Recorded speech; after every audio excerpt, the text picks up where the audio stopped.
Ya, Assalamualaikum warahmatullahi wabarakatuh. Selamat Waalaikumsalam. datang, selamat malam.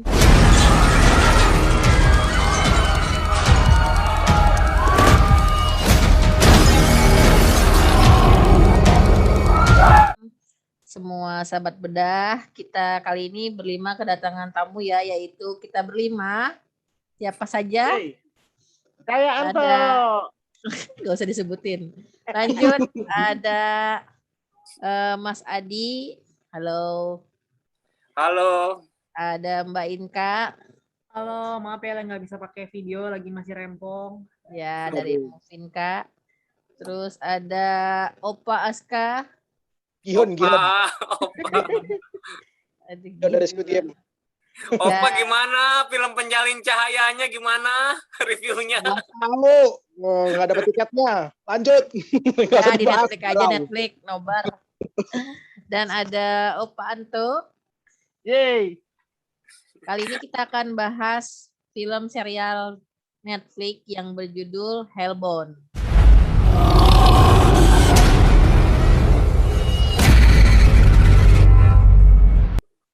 Sedikit sinopsis film ini kan ceritanya tentang bagaimana dunia ketika kedatangan malaikat pencabut nyawa yang mengetahui dan memberi kabar tentang kapan kita mati dan apa dosa kita. Ya Allah.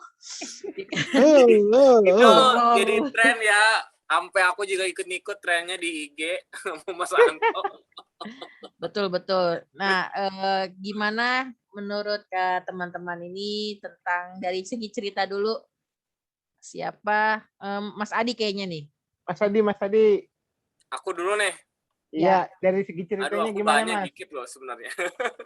Gak apa-apa. Jadi aku tertarik nonton ini karena emang kan trailernya itu kan bagus ya. Ada kejar-kejaran gitu, sudah melibatkan apa sih monster kayak King Kong gitu kan di tengah-tengah kota, dan tapi kok judulnya Hellbound gitu, dan ternyata ini diangkat dari webtoon. Nah, terus yang bikin menarik adalah sutradaranya ini si yang bikin Train to Busan sama Peninsula, yang mana juga salah satu film favorit aku juga, dan kelihatan dari produksinya ini ya emang budgetnya juga kayak kolosal gitu kan, melibatkan banyak orang gitu kan, terus juga adegan aksinya juga lumayan gitu kan. Cuman di sini yang bikin menarik ini bukan fenomena ininya, tapi lebih ke manusianya gitu. Jadi kok ya mungkin emang sampai Bong Joon-ho itu muji cerita film ini karena mengupas sisi gelap manusia, dan di situ ada bicara tentang agama gitu, bagaimana kalau dengan adanya fenomena ini orang jadi takut gitu, tapi juga memunculkan sekte baru, agama baru gitu. Itu sih yang aku suka dari film ini gitu. Cuman kelemahannya itu kok pas ini kan sisa ada 6 episode ya, dari episode 1 sampai 3. Nah, pas di akhir episode 3 itu kok cerita tiba-tiba berhenti gitu. Dan lalu terus episode keempat ada tokoh baru. Di akhir episode 3 terus ada kayak tokoh baru kan, terus diperkenalkan di episode keempat sampai 6. Nah, jadi kayak ini nggak punya tokoh utamanya gitu, kita bingung. Ya cuman untungnya di akhir episode 6 itu kita dikasih ternyata bakal ada misteri lagi nih, layer lagi nih. Mungkin juga nanti yang pendiri agama itu bakal bangkit lagi kan, jadi tanda tanya lagi gitu sih. Ya itu aja sih filmnya. Overall gue suka filmnya. Oke. Jadi memang beda ya dari segi ceritanya juga. Dan ini memang awalnya pas ditonton, ini kok kayak gini ya, kayak ada dua cerita gitu ya. Tapi memang waktu itu pernah disampein juga kalau nggak salah, memang di webtoonnya satu season itu 3 episode. Jadi Hmm, mungkin ya ya Yusuf bilang begitu. kalau di webtoon itu sebenarnya 2 season, tapi kalau di film dijadiin film jadi 1 season kayaknya gitu deh. Hmm. Nah, gimana Mbak Inka udah baca webtoonnya nggak? Belum sih webtoonnya. Langsung filmnya. Gimana filmnya ceritanya Mbak Inka? Dari segi cerita, jujur aku aku pikir itu kan sebenarnya kan kayak dia yang ikonnya kan si monsternya gitu kan. Nah itu sebenarnya menurutku sih nggak serem sih, malah kocak gitu. Cuman memang ternyata memang cerita itu dark banget gitu. Message-nya tuh aduh bener-bener satir sih menurut aku gitu. Menariknya di sini tuh karena aku tuh 3 episode awal tuh kayak seolah-olah kayak, wih jangan-jangan bener ya ini kebenaran baru kan dia menawarkan sebenarnya kayak konsepnya tuh oke, orang yang pendosa maka akan dapat siksa neraka dunia akhirat, kesannya kan kayak gitu. Nah yang menariknya gitu sejak mulai episode 4 belakang tuh ternyata loh kok begini ya, kok ternyata ya masuk kita langsung agak ke spoiler gitu.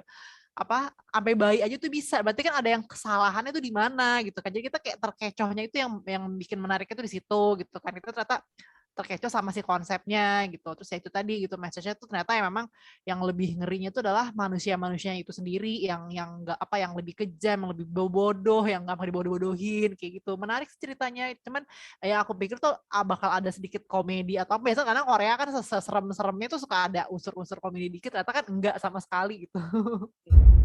생일 축하합니다. 하율이 남자? 생일 축하합니다.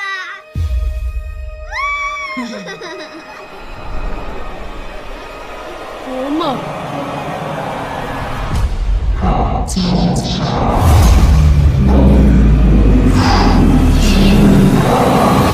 Gitu sih menurut aku dari segi ceritanya. Oke. Mas Anto gimana Mas Anto? Mas Anto ngantuk. Udah ngantuk ya. Jadi kata buat saya Pak. Lanjut. Iya gimana ceritanya Mas Anto? Orang disuruh komen lanjut. Lanjut. Maksudnya gitu. Jadi kalau menurut saya sih ini ceritanya dari episode 1 sampai episode 3 itu menjadi kayak satu series ya. Dimana satu series tersebut itu ceritanya cukup dark banget, mengangkat kayak segi keagamaan yang sangat fatal, yang sampai kok begini ya. Tapi kita juga nggak boleh menutup kemungkinan bahwa di lain pihak di luar sana pun juga kemungkinan ada orang pun yang seperti itu gitu.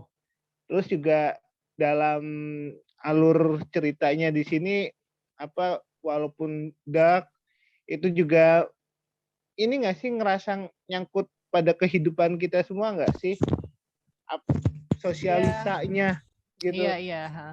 Maaf kata ini kayak kita sedang membuat konten ini pun tapi di segi sananya di segi film kontennya itu dibikin brutal gitu loh. Dimana yang seharusnya empatinya kita menolong itu orang di waktu digebukin di Smackdown dia apa-apain, tapi di ini hanya gue butuh lo melihat nih orang disiksa begitu kan begitu bunyinya. Gak ada yang berani sama gitu. Rawhead. Dan karena itu pun kayak sebuah logika yang jadi tertutupi akan sebuah tindakannya si Arrowhead-nya tersebut gitu loh. Tapi pas di episode 5 sama 6 di alur ceritanya ini kan udah berbeda sama yang episode 1, 2, 3.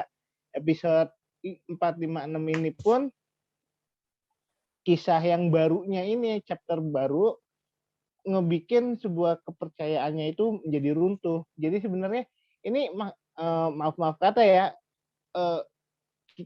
kok ini si Hellbound-nya ini dia menghakimi manusia itu karena apa gitu loh, menjadi yang sebuah misteri sih yang kayaknya itu bakal dilanjutin ke session. Iya, gitu. Ya itu sih yang jadi yang bagusnya di situ. Tapi yang unsur menarik dari alur cerita yang bagi saya sih kalau di film ini angkat banyak temanya dari alur masyarakatnya dan suara-suara netizen dibentuknya jadi seperti Arrowhead pun kalau menurut saya Itu bener sih gitu. Itu kalau menurut saya gitu. Coba kalau dari Om Aska gimana Om Aska? Level dewa ini dia beda dia. Level sensei apa Ya langsung udah dewa? terakhir udah disebut semua. Sebagai Bismillahirrahmanirrahim. Assalamualaikum warahmatullahi wabarakatuh. Waalaikumsalam, Pak. Warahmatullahi wabarakatuh. Tumben nih assalamualaikum biasanya. Waalaikumsalam. Yuk. Helbon. Lagi waras. Enggak. Ini masalahnya filmnya film religius nih, jadi harus lebih Iya, rapi, benar. lebih sopan ya. Gini. Aduh. Film sebagai penikmat konten Korea gitu, dari film, dari series gitu. Belum pernah Korea itu membahas tentang religius, tentang nilai keagamaan gitu. Kebanyakan tuh mereka selalu kayak si miskin lah, lalu si pelakor, lalu macam-macam politik gitu-gitu, duniawi lah gitu.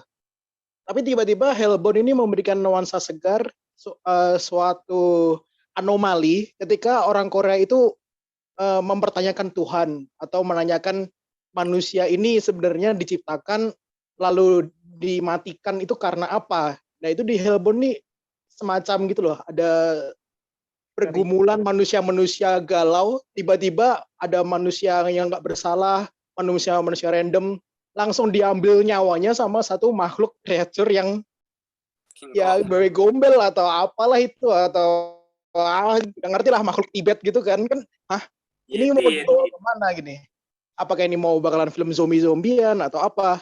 Ternyata jauh ke dalam, banyak unsur religius, ada unsur kepercayaan baru yang diciptakan sama manusia, jadi bukan sama Tuhannya gitu.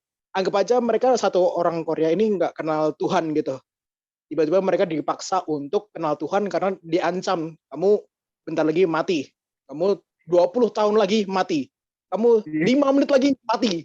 Itu kan langsung, wah, deep insight-nya itu langsung kena gitu, langsung rasa religius. Apa langsung mati, langsung dikirim neraka pula gitu, nggak cuma mati gitu. Biasanya kan mati kan langsung dikasih wangi-wangi surga gitu, ini udah fix neraka gitu, langsung wah ya udahlah gitu. Mungkin kita akan ngerasa shock, dan Hellbound ini yaitu memberikan kita gambaran kalau manusia dikasih kepercayaan palsu, akhirnya manusia-manusia ini saling berperang sendiri atas kepentingannya masing-masing gitu. Saling percaya ini, percaya itu, terjadilah chaos. Jadi secara metafora kayak pembentukan konsep kiamat menurut orang Korea tuh kayak gini nih. Ada malaikat pencabut nyawa diambil satu-satu, terus nabinya mereka dibunuh di awal, mungkin nanti kembali. Itu kan kayak konsep, kayak agama kayak Nabi Isa nanti akan kembali lagi di hari kiamat gitu-gitu loh. Wow, ini si pemuka agama ini kembali lagi nanti gitu. Misalkan kayak gitu kan ada konsep-konsep hal yang Mahdi. Iya, Mahdi kayak gitu kan. Wow, ini terlalu deep ini. Ini jauh dari monster-monsteran ini. Ini memicu keributan dan perdebatan manusia banyak ini gitu loh. Itu yang seru dari Hellbound. Gitu deh. Puyeng kan, religius susah nih kalau ngomong agama gini. Nah, dari konsep sekte-sektenya itu sendiri, kan jadi muncul 2 sekte ya. Kalau kita lihat di episode 5-6 itu istilahnya sekte yang kebenaran baru yang udah lama, sama sekte keluarga-keluarga yang korban Arrowhead. bukan korban Arrowhead, korban Nggak percaya. korban yang ininya, korban kontra. Yang kontra dengan kebenaran baru kan, kayak gitu. Nah, kira-kira nih bener nggak konsep kebenaran baru itu yang bayi itu ya harusnya nggak berdosa kayak gitu, tapi kenapa didatengin malaikat? Nah itu gimana tuh? Ada tanggapan nggak? Siapa tuh yang mau ngomong tuh? Itu berat, itu saya skip yang gitu. Jadi aku sih ini pertanyaannya. Emang akhirnya kan itu jadi perdebatan kan selama ini ajarannya si kebenaran baru itu kan setiap orang yang punya dosa kan, makanya dia bilang salah yang pendirinya itu bilang yang membedakan agama itu sama agama Injil gitu kan. Kalau agama Injil kan kalau nggak salah dia bilang manusia itu terakhir udah punya dosa.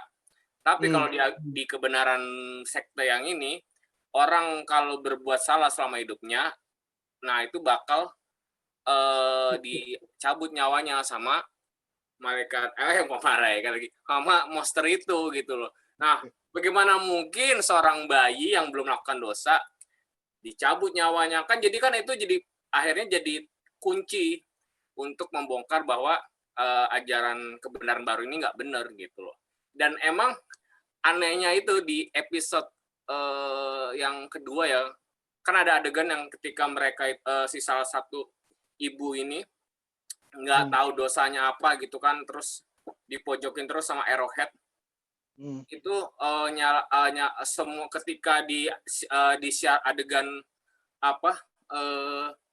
adegan eksekusinya itu ditonton, kalau di sana dibilang demonstrasinya ditonton oleh seluruh rakyat Korea, itu mereka setelah kejadian itu mereka pada nyembah. Cuman 3 orang yang masih waras itu, si polisi sama pengacara itu gitu loh. Kok dengan mudahnya orang langsung percaya gitu loh. Padahal si ibu itu juga belum tahu dosanya apa gitu kan. Agak-agak nggak make sense aja gitu dengan mudahnya. Jadi mungkin yang dibilang Aska tadi mungkin emang orang sono karena ateis kali ya. Jadi nggak terlalu percaya agama. Setelah ada kejadian itu mereka jadi berpikir ngeriset otaknya lah. Apa jangan-jangan selama ini kalau gue bikin dosa, gue langsung dipanggil sama monster itu kali ya. Gitu aja sih. Jadi bisa. Sebenarnya kata kuncinya itu di awal dari si ketua Jung ya. Iya. Itu bilangnya ya. Ketika dia bilang yang ke detektif itu loh, detektif siapa sih namanya itu bapaknya tentang istrinya meninggal itu langsung dijawab sama detektif itu kan, itu kehendak bebas Tuhan. Ya Tuhan punya kehendak bebas, terserah mau bayi kek, mau nenek-nenek, mau kakek-kakek yang dimatiin ya terserah gue kan, istilahnya gitu ya. Berarti itu kata kuncinya kehendak bebas Tuhan. Jadi kalau gue sih ngambilnya kata kuncinya itu kehendak bebas Tuhan. Terus udah gitu dan kehendak bebas Tuhan itu juga ternyata ketika walaupun Tuhan udah bilang kayak kun payakun gitu ya, mati gitu ya. Nah, tapi ternyata bisa berubah juga kayak bayi itu dengan istilahnya doa-doa dan kekuatan manusia yang istilahnya cinta ayah ibu gitu kan. Itu unconditional love. Iya. Doa-doa istilahnya takdir ini bisa diubah kayak gitu. Jadi kayak oke nangkep lah gitu. Salah satunya. Cuma yang gue nggak habis pikir endingnya itu loh, kenapa kenapa begitu. Jadi semua yang udah gue pikirin tuh kayak musnah lagi kok gitu lagi patah gitu. Semua gitu. Jadi misteri baru kan sebenarnya iya, apa bener. gitu. Nah, betul gitu. Kalau untuk kalau gue nangkep sih di awal film ini nih kayak mau nyindir kan kehidupan manusia. Jadi ada empat poin ya. Maksudnya bukan 4 poin, 4 peran. Ada polisi, pengacara, terus ada sekte. Ada romonya juga tuh. Iya, ada sekte romo istilahnya kayak ini, dan ada Arrowhead. Yang gue lihat nih, Arrowhead ini adalah netizen yang usia muda, yang gampang itu ibaratnya ini lah bahasa kasarnya FPI. Iya. Istilahnya bela suatu sekte gitu. Iya. Ormas lah. Kan udah bubar, nggak apa-apa. Iya, dia antusias lah dia, ya itu ormas, bisa dibilang gitu. Dia anarkis juga kan. Itu bagus itu kalau body content ya, misalnya Arrowhead sama dengan FPI. Ya pokoknya kalau kita analogikan tuh banyak kesamaan. Oh ini sebagai ini. Jadi kalau kita terapkan di Indonesia tuh semuanya tuh ada tuh. Ada. Elemen ini tuh ada semua. Jadi kita tinggal nunggu aja siapa ini algojonya yang mau bunuh kita. Udah gitu aja. percaya nggak sih kalau apa namanya, maaf kata nih, pernah nggak sih kalau teman-teman tuh istilahnya bikin suatu sensasi gitu di medsos, di mana istilahnya sebuah perkataan yang istilahnya kontra sama pendapat orang-orang. Kayak misalkan kasusnya Andre Stinky gitu, ini contoh ya. Itu kan Oke. istrinya bikin suatu kasus yang sampai dibully sampai si Andre-nya nangis-nangis kan. Yes. Nah, itu kalau gue Penistaan agama ngerasa kan? lupa bukan agama, apa sih namanya, masalah politik lah kalau nggak salah si Andre Stinky. Nah, kalau gue rasa sih, berasa nggak sih si Arrowhead itu kayak netizennya kayak si netizen julid begitu, istilahnya yang gue nggak setuju sama lo, udah kita bully mereka begitu. Ya Ini bedanya contoh. kalau Arrowhead ini netizennya garis kerasnya itu dengan fisik. Hardcore itu. Iya, dengan Hardcore. fisik, istilahnya kaki tangan Tuhan Algojonya buat matiin lah kayak gitu. Lu nggak dimatiin sama Hellbound ya sama gue gitu kan istilahnya. Nah, Ya. Ya makanya menurutku Hmm. ya ini ormas yang aku sebutin tadi ini langsung sekilas Arrowhead keluarnya langsung ini ya ormas yang ada di Indonesia. Udah. Jadi Nggak sebut begitu. merek lah, jangan lah. no jangan comment, sebut merek, Pak. serem-serem Pak. Ya, Jangan sebut tapi merek. maksudnya itu Iya. sangat merepresentasikan realitanya gitu. Iya. Dan di episode pertama, episode kedua, korban-korbannya nih obvious punya dosa gitu. Jadi kita memaklumi, oh emang dia punya dosa, dia wajar dihukum gitu. Yang pertama yang mukanya muka kriminal, yang kedua sebenarnya dia ibu. Tapi ibu ini punya sisi terdalam yang dia nyiksa anak. Oke, mati gitu kan. Yang ketiga, ini kan bayi kan. Bayi ini nggak punya dosa, nggak punya apa. Itu yang Emang jadi... yang kedua, sorry sebentar. Emang yang kedua nyiksa anak ya? Gue nggak. Bukan. Maksudnya dia ada backstory kalau anaknya juga sedikit tertekan karena dia sering dibentak-bentak anaknya atau dia punya statusnya mungkin anak haram gitu loh. Pelakor. Ya ada semacam dosa masa lalu. Ada dosa masa lalu yang dia sembunyikan gitu. Jadi kan konfliknya tuh dari karakter yang dibunuh sama Algojonya sama si 3 babon itu. Kita ya, memaklumi kan, gitu ya. Ya kayak memaklumi. Yang kedua kok bisa ya. Yang ketiga ini langsung kok bayi. Ini maksudnya story development-nya berkembang terus. Iya. Sampai Dan akhirnya, yang keempat itu kok hidup lagi. Yang keempat nabinya ibaratnya kan gitu kan. Kok mukanya yang dimatiin. Ini baru tengah episode nih gitu. Jadi ada semacam konsep Islami lagi nih. Kodo dan kodar kan. Jadi ada takdir yang bisa diubah sama yang enggak gitu loh. Betul iya. Jadi Ustadz. Makanya aku dari tadi kan bilang assalamualaikum kan ini nonton ginian tuh malah jadi belajar agama juga nih gitu. Jadi ada takdir yang bisa diubah sama enggak gitu. Ya udah, kita nggak perlu ada eksekutor, nggak perlu apa. Bayi kalau udah saatnya 3 hari lagi meninggal ya udah meninggal aja gitu. Nggak perlu cari dosanya siapa itu kan hanya pikiran manusia gitu. Ibarat kita tetangga sebelah meninggal, masa kita tanya dosanya apa ya kok meninggal ya? Kan gitu kan enggak. Atau meninggal itu Pak Arrowhead Pak. Iya kan. Makanya hal-hal macam itu tuh sangat dekat begitu ngelihat. Ini tuh langsung rasanya tuh resah banget gitu. Karena kejadiannya banyak yang sangat relate atau dekat dengan keadaan kita, keadaan politik kita sama manusia-manusia sekarang. Terutama ada si vlogger YouTuber yang perannya itu lumayan krusial. Dia jadi penyebar hoax gitu kan di cerita ini gitu. Karena dia semuanya jadi percaya gitu.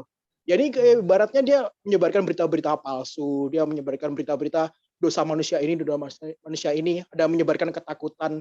Itu kan emang selalu ada terjadi dan era internet sekarang juga sangat-sangat relate gitu. Jadi wow, menggelisahkan sekali cerita ini gitu.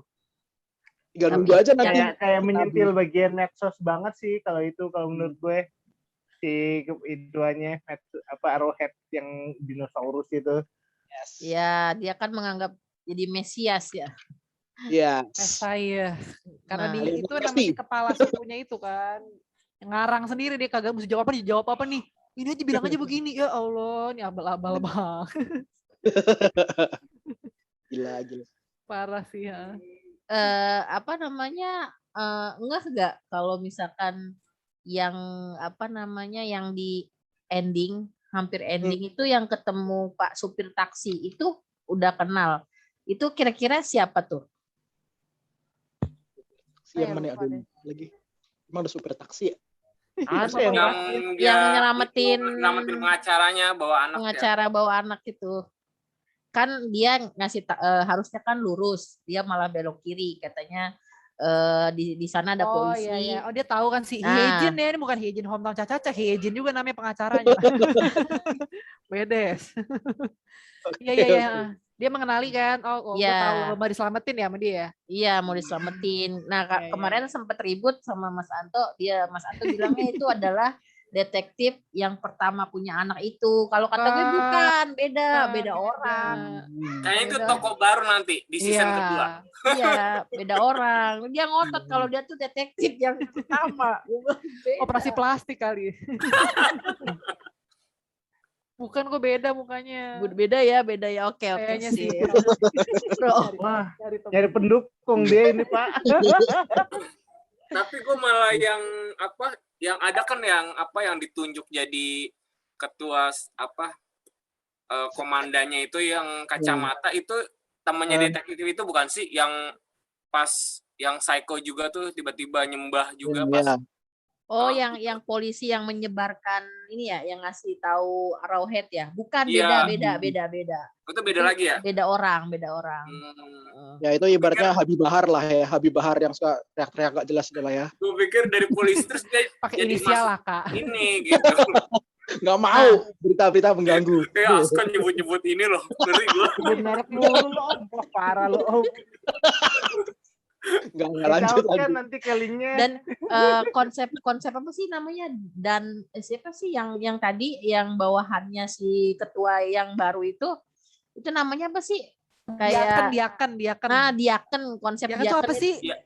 Diakon itu ustad. Baru denger juga gue. Kayak gitu. ustad ya, Oh. kayak ustad gitu ya, kayak Diakon. Kalau di bahasa romo Inggris gitu. ustadnya Iya. sih. Kalau Romo beda lagi, kalau diakon tuh ustadnya gitu. Rohis, udah gitu aja. Gitu lah. Entah ya ngomongnya ya. Ya itu lah. Iya, konsep diaken segala macam Iya. ya. Diakon Dan itu pemuka agama. kalau bajunya itu mirip-mirip kayak yang konsep ini ya, baju yang kita nonton itu Word apa? without. Word without. Nah, ya itu word without. Hijau. Warnanya hijau pastel gitu Iya, ya. itu. Oh, Itu iya, langsung bener yang juga gue ya. suka itu. Ojol bukan ya kan? Ya. Iya, masa kayak lucu ya pemuka agama kok seragamnya jaket bomber gitu. Itu kan gua jualan. Cuma aja jual beli kan. Itu nanti lama-lama baju pasti. Oh iya, ntar di Tokopedia banyak itu. Nanti Baju jual seragam tuh. Hellbound. Nah, baju sekte gitu. Tapi kalau menurut gue film ini walaupun di Netflix udah nomor 1 ngalahin Squid Game, tapi tetap hype di masyarakat kurang. Kurang. Kenapa? Karena Berat. terlalu berat. Hanya orang-orang beriman yang mau nonton. Aduh, orang-orang yang kuat mental yang bisa Iya, nonton bisa Mental dan open paham. minded sih ini. Ya. Kayak mikirnya itu loh, gini-gini dan dipatahkan. Jadi gue bingung lagi mau ngapain tuh. Iya, aku baca komen-komen di Netflix tuh banyak yang pada ya apa sih filmnya nggak jelas, gue nggak ngerti, udah nontonnya episode 1-6 aja. Lagi mana mau ngerti nonton 1-6 doang nih, aneh-aneh aja nih netizen. Aduh. Mungkin mereka kan ngarepnya banyak monsternya. Iya, yang soal kayak- Kalau dari monster CGI-nya gerakannya gitu-gitu aja nggak sih? iya biasa. Ya kan? Cuma bertiga ngek. Gitu doang. Iya, kalau ngarepin ya itu dia kalau ngarepin kayak Train to Busan atau yang kan kalau kayak Squid Game kan gampang ya games bunuh-bunuhan itu kelar nggak usah bikin ini emang Iya. mikir agak berat jadi mungkin banyak yang kecewa juga kali karena ya mungkin nggak sesuai dengan gambar terlalu berat bener. Iya. Kita aja nih yang ini yang demen kayak orang-orang berotak kayak kita Cela. Dan untuk apa namanya golongan ininya ya kayak diliatin banget nenek-nenek disiksa, kayak violence-nya itu benar-benar nggak ada apa ya? Parah Nggak. banget ya ada ampun. Itu aku sempat DM-an sama Mami Inka tuh. Iya. Baru 3 episode tuh langsung bentar. 3 episode nafas dulu deh. Ini setelah ibunya yang kanker dipukulin, bayinya mau Iya. dibunuh itu udah nggak Betul. kuat mental. Betul. Stop dulu. jangan disiksa, apalagi divisualisasikan gitu loh. Itu Iya, nggak ini nggak nyaman di kasih mata. lihat cuy. Jadinya dan ini nggak pakai nggak bisa pemeran di novel. pengganti, nggak pemeran pengganti, beneran lihat loh, beneran nggak ada. Gila sih. Yes. Ya, maksudnya kebayang aja tersiksanya gitu loh. Ih, nggak enak. Nah itu Itu Kalau yang aku mau nanya deh sama teman-teman, kalau menurut kalian ini film ini kayak berasa ini nggak sih kayak hukumnya itu kayak ada 3 jenis, kayak yang paling ringan itu hukumnya si polisi atau ya you know lah hukum polisi kayak gimana lah. Kedua itu ya si hukum Tuhan itu sendiri atau hukum hellbound ya. Yang paling sadis kalau menurut gue adalah hukum netizen, Arrowhead. jadi mendingan dibunuh sama Hellbound ya dibandingkan sama Arrowhead. Soalnya kalau sama Hellbound cuma 1 orang sih, tapi kalau sama netizen semuanya netizen masih hijau gak ada. Yes. Ya, fanatisme terjadi ya begitulah. Tapi ya nggak tahu juga sih, tapi kalau menurut gue sih emang sih kalau si Arrowhead tuh kayak menggambarkan medsos Indonesia salah satunya ya.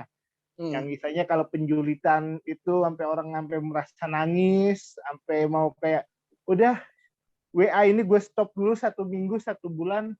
Ya itu gue pernah sih yang sampai kayak gitu sih, gue pernah gitu iseng gitu. Karena emang mau nyoba aja sensasi. Dan itu bener-bener gue ngerasain tuh emang masyarakat tuh julidnya astagfirullahaladzim sih gitu.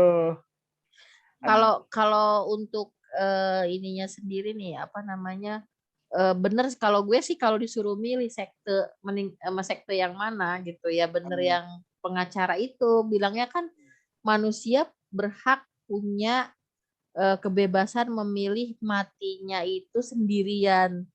Gak mau diliatin kan di demonstrasi ini itu kan melanggar ini juga kan kayak istilahnya ya lu kematian gue lu tontonin dijadiin apa namanya konten. Nah, kayak gitu jadi konten itu yang nggak ada rasa kemanusiaan lagi. Ya berat sih nih ininya. Bergaruk-garuk kepala gue nontonnya juga. Ada satu part yang bikin meresahkan dan mungkin kalian mau menjawab ya satu-satu. Kan si ketua sektenya si siapa? Si cowok yang mirip Bayoskak nih siapa namanya lupa aduh. Ketua Jung itulah. Ketua Jung ini didatengin sama si makhluk astralnya ini 20 tahun. Jadi ada jeda 20 tahun kan. Dia masih kecil. Dan itu misalkan kalian mendapatkan kedatangan tamu dan dikasih wanti-wanti.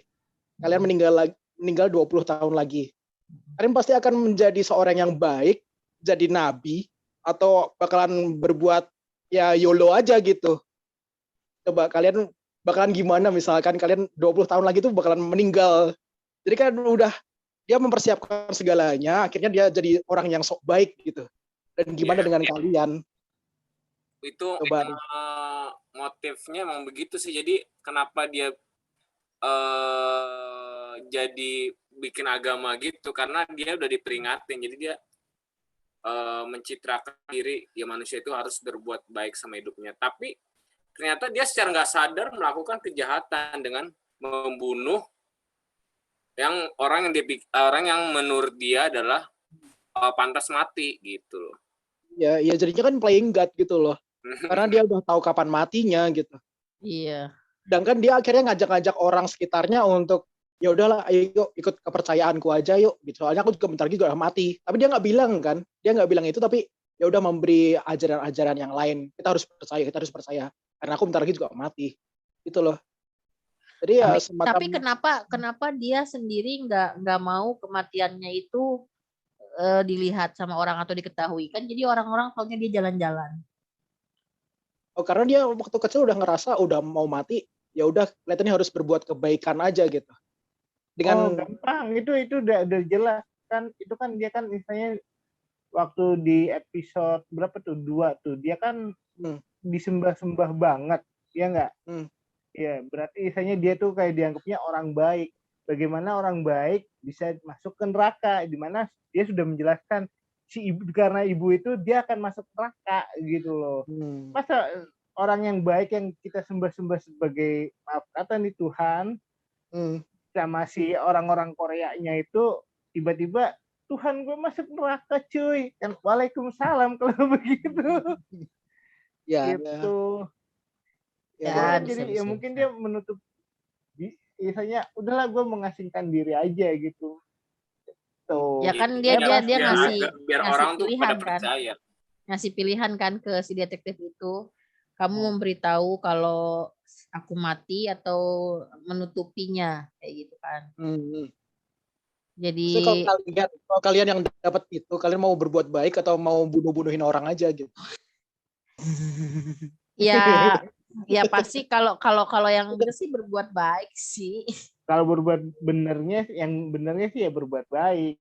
Dan tapi yang jadi masalah, kita kan juga bilang, kita juga tahu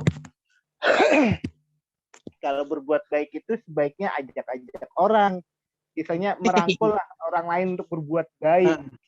Nah, cuman si pendetanya itu Nggak bilang ya. mengartikannya sebagai yang lain, gitu. Karena kan kita mengartikan merangkul orang untuk berbuat baik pun sudut pandang saya, sudut pandangnya Om Aska, sudut pandangnya Mbak Inka, Mas Adi, Mbak Kiki kan beda-beda mengajak orang untuk berbuat baiknya. Ya kan? Yang nyebelin itu pas dia menjadikan dirinya Tuhan dengan ngebunuh. Itu kan kayak mitnah si Helbon gak sih? Yang apa namanya yang membunuh istri detektif itu dibakar. Harusnya sih polisi tahu ya mana bedanya yang dibunuh Helbon sama dibakar. Tapi walaupun sama-sama jadi mungkin bentuknya lebih, kalau yang sama Helbon hitam terang gitu kan, kalau sama api yang biasa kita ini kan lebih merah atau gimana. Ini sih kameranya masih VGA, Pak. Kameranya masih VGA. Ya di situ kan dia menjadikan dirinya Tuhan dengan ngebunuh, matiin si itu kan, walaupun kita nggak tahu dia sebenarnya kan memang kena narkoba dan udah insap lah kayak gitu. Ada satu scene yang kata dia tuh pergi ke Tibet kalau nggak salah ya, si Tuan Jung. Gitu. Jangan-jangan dia ketemu Yeti terus diajak kan, itu pertama kali kata dia melihat penampakan ketiga babon itu katanya di Tibet. Jangan-jangan dia ngajak gitu kan. Yaudah yuk katanya. Buat jadi senjatanya dia untuk menyebarkan ajaran agama baru itu.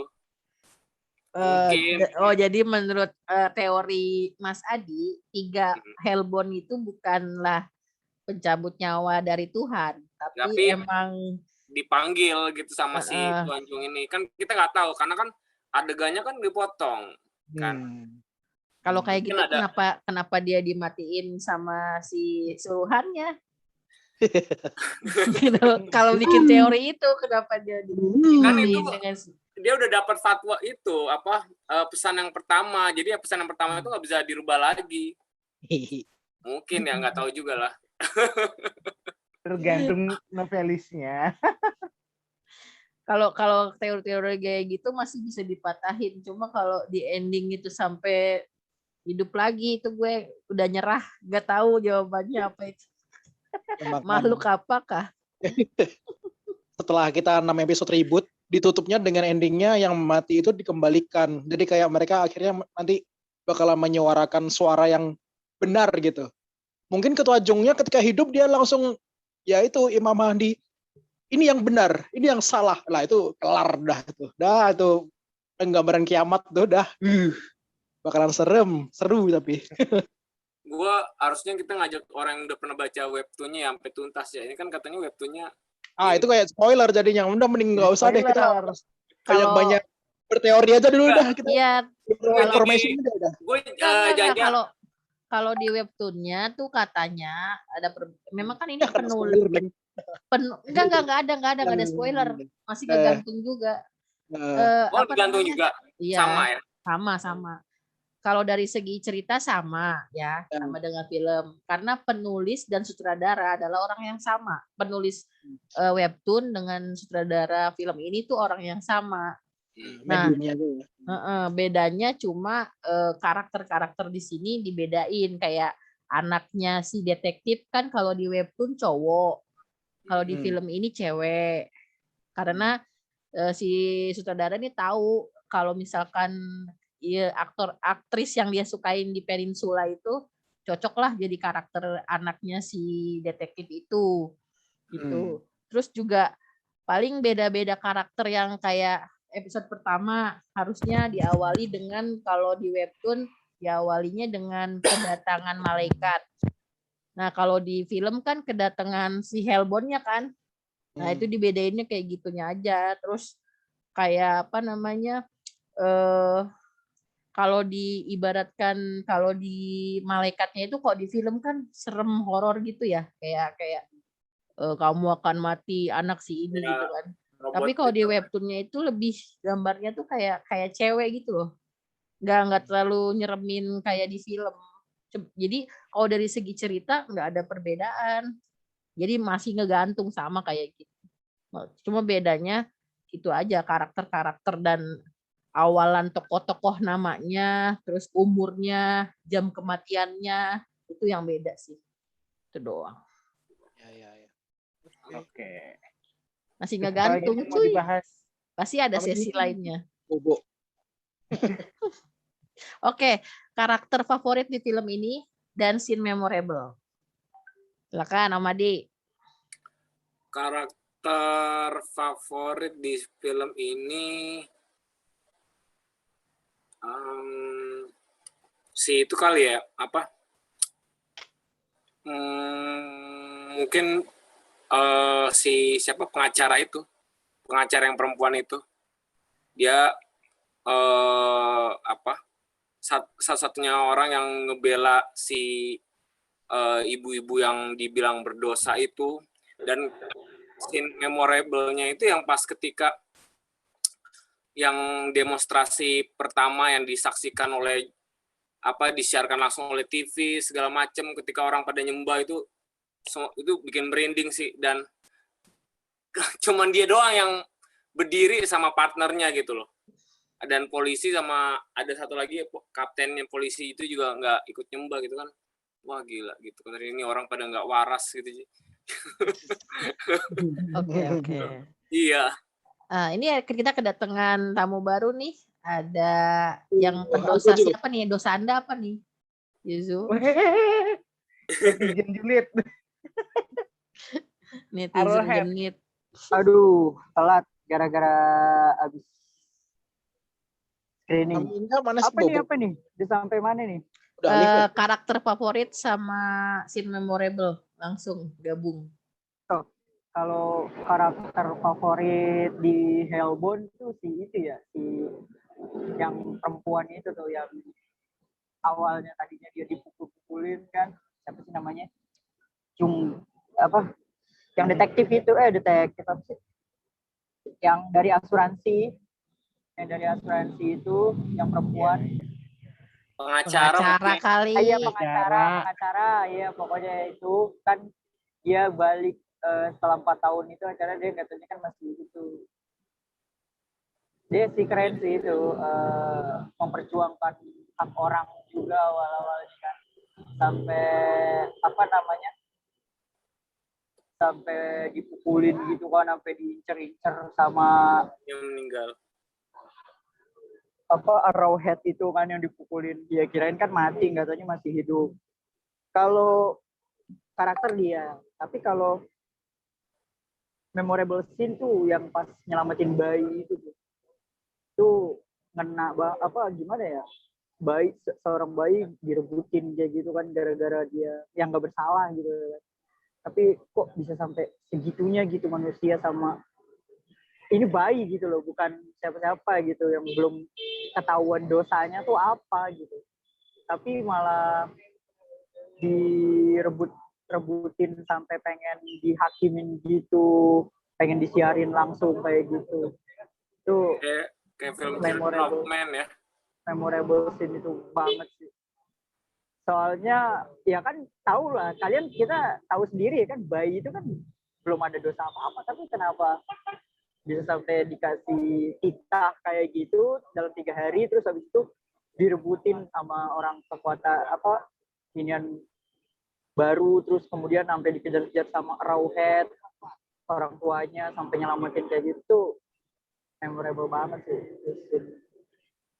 Kena dah gitu paling anjir, kalau sebagai manusia nggak ada otak apa gimana gitu, bayi seorang bayi gitu ya kan sampai digituin gitu. Itu Ya, aja. kuasa ilahi. Ya. Bahasa Oh, ilahi. kenapa jadi ke Indosiar? Hai. Dari tadi saya sudah religius. Wala. Telat nih. Tadi udah bahas penjagaan bakat tinggi. Silakan Om Manto, memorable scene dan karakter favorit. Kalau karakter favorit saya sih yang ini loh, detektif yang punya anak yang ini loh, apa sih yang ketemu sama si Tuhan yang matinya itu, yang bapaknya itu. Itu aja sih, siapa tuh saya lupa namanya polisinya. Iya, detektif Itu. gitu. Tapi Nah, dia cuma 1 sampai 3 doang.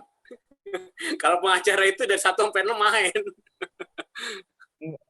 Enggak, kalau aku sukanya bagian yang situnya, soalnya dia kerasa banget sih kesel sama si ininya, kubu-kubu ya atas nama sektor A, sektor B itu.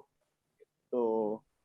Kayak itu sih yang aku sukanya. Terus kalau bagian yang memorable yang bagian yang ibunya disaksikan mati sama Hellbones itu sungguh benar sih, nggak kemanusiaannya itu nggak ada semuanya gitu, dimana yang harusnya kita saling membantu kayak apa kayak, tapi kalau udah atas nama ini Ormas. kagak Atas nama ormas. kagak ada yang mau ngebantu, dan begitu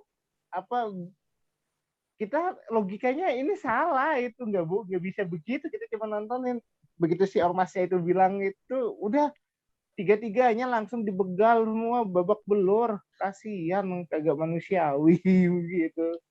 Ya mungkin itu sih yang bisa gue ambil yang bagusnya gitu, soalnya kalau pembegalannya itu kayak persis kayak orang di Indonesia, tapi diungkapkannya dalam segi fisik. Kalau di sini kan, kalau di Indonesia gue nganggapnya ini di medsos gitu, yang pembulian masyarakatnya benar-benar gitu. Ya gue sih istilahnya mengharapkan sih dari film Hellbound ini open minded semuanya, jangan terlalu menjudgment orang lah, itu pun juga nggak baik kan, begitu. Ya Pak Haji. Ya Pak Haji. Itu aja sih. Jadi dosanya apa Pak Haji? Dosanya nonton film bajakan. Mbak Inka, gimana Mbak Inka? Memorable scene ya? Ya. Sama karakter favorit. Karakter favorit. Karakter favorit Mas ya, Hyejin sih, Hyejin. Terus aku yang terakhir sih yang paling nangis sih aku yang pas si orang tuanya ngelindungin anaknya, orang tuanya mati, itu aku nangis banget. Ya, Itu terus aku kesian banget profesornya tuh, yang aku pikir dia bakal jadi jagoannya, ternyata dia matinya dengan cara ya Allah dibakar gitu. Ya Allah, kesian banget bener, digantung kan. Kesian banget, semoga ya mungkin kayak dia hidup lagi gitu. Nah, bener-bener. Itu aja sih aku. Ya, Om Aska. Kayaknya dia suka ini pastornya deh. Ketua kebenaran baru. Ketua kebenaran baru. Justru lebih ke si ini YouTubernya, si penyebar hoax. Dia itu memang karakter yang menyebalkan, tapi karakter yang sangat penting banget di film ini, di series ini. Soalnya kalau nggak ada dia, satu dunia nggak akan percaya sama kebenaran baru dan kawan-kawan. Soalnya dia juga yang menyebarkan semuanya gitu. Dia yang mengompor-ngomporin orang. Ini dosanya apa? Ini dosanya apa? Oh yang ini. terus dikulik semua, terus nanti netizennya saling kasih info. Dia tuh kayak pengepul informasi hoax, terus dia sebarin semuanya. Waktu demonstrasi dari pertama sampai akhir juga dia ngikutin semuanya. Begitu dia mau mati, dia langsung dikasih, juga didatengin kan sama siapa itu makhluknya itu.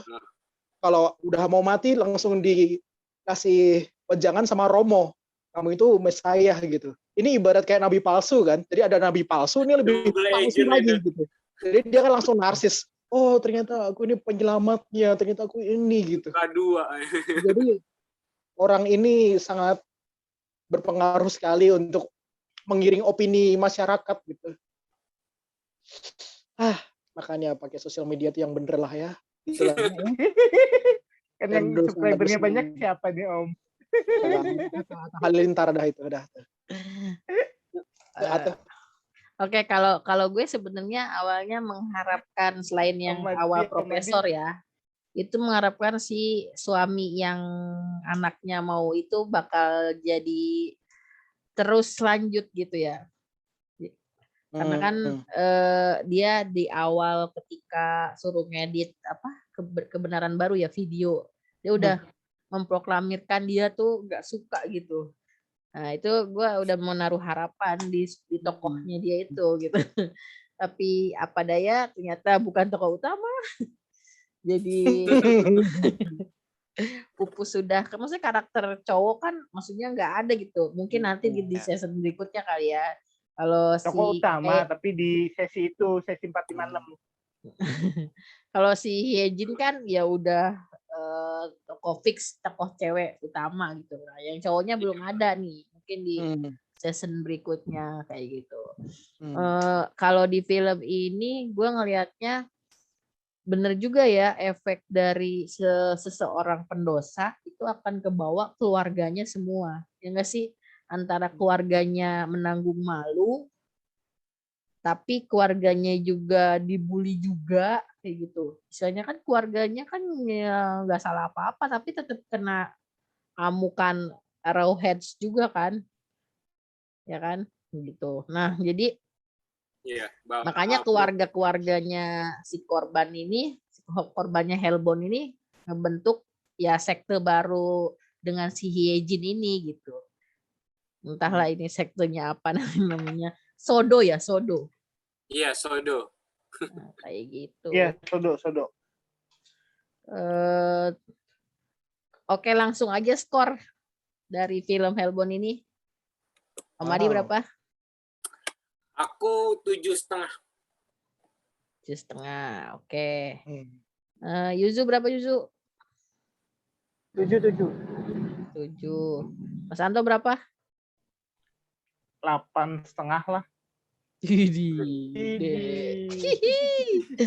Mainkan. Duta Hellbound. Tiap hari di IG posting reelsnya. Story-nya Hellbound terus. 8. Mas Aska? Karena beda. 7, udah 7. Udah. Oke. Aku 8. Suka juga soalnya. Oke. Makasih semuanya, mantap nih. Kalau di rate berapa nih? Masih sekitar 7 ya. 5. Belum di closing dong, minta foto. Dia udah ngantuk tuh. Oke, berharap nggak ada next seasonnya nih? Ya wajib lah, Mas. Harus ada ya. Tentangin. Iyalah. Paling yang bikin webtoonnya pusing nih, ceritanya mau dibawa kemana lagi ya. FPI aja bubar, masa Sodo nggak bubar? Yuk. Kalau dibilang pusing, enggak kayaknya. Soalnya kan di ending tuh udah ada plot twist, bakal balik lagi tuh si itunya tuh siapa? Ya itu kenapa bisa balik lagi? Jadi gini kayaknya kalau tahu gua ini apa? Lanjut nih, udah mau closing yuk. Kalau belajar kalau inilah ya, kalau nyambungin ke afterlife gitu, soalnya dia udah disiksa nih di sana nih, terus dijadiin ini baru gitu loh, kayak dikasih nyawa baru. kayaknya kayak gitu, cuman dengan ini yang beda, apa yang udah bersih gitu, yang udah nggak berdosa lagi gitu. Mungkin sih kalau feeling gue tuh kalau feeling pendapat gue gitu kayak gitu. Jadi yang udah mati nih, yang udah disiksa sama si kita Tuhan itu udah bersih nih, nah terus dibalikin lagi gitu, mungkin. Nah, terus Makanya orang-orang gimana sikap orang-orang di dunia Nggak saat jadi closing. itu dia. Jadi closing. Nah itu yang bakalan nanti akan jadi porak-porandain bumi, dimana nanti dari situ ternyata yang berdosa itu setelah udah disiksa bisa hidup lagi. Wah, itu makin gila lagi kayaknya sih, bakalan seru lagi di season 2 sih. Gitu. Itu teori-teori Yuzu ya. Iya, teori. Oke guys, thank you udah Oke, nonton. thank you Jangan lupa semuanya. like, comment, Jangan subscribe, lupa. Bedah Film, Movie NK, dan Sinetizen. Oke, Dan Aska thank you Goldie. semuanya. Nah, Ayo foto-foto. Ayo foto. 3, 2, 1. Oke, sip. Thank you. yo Lalu.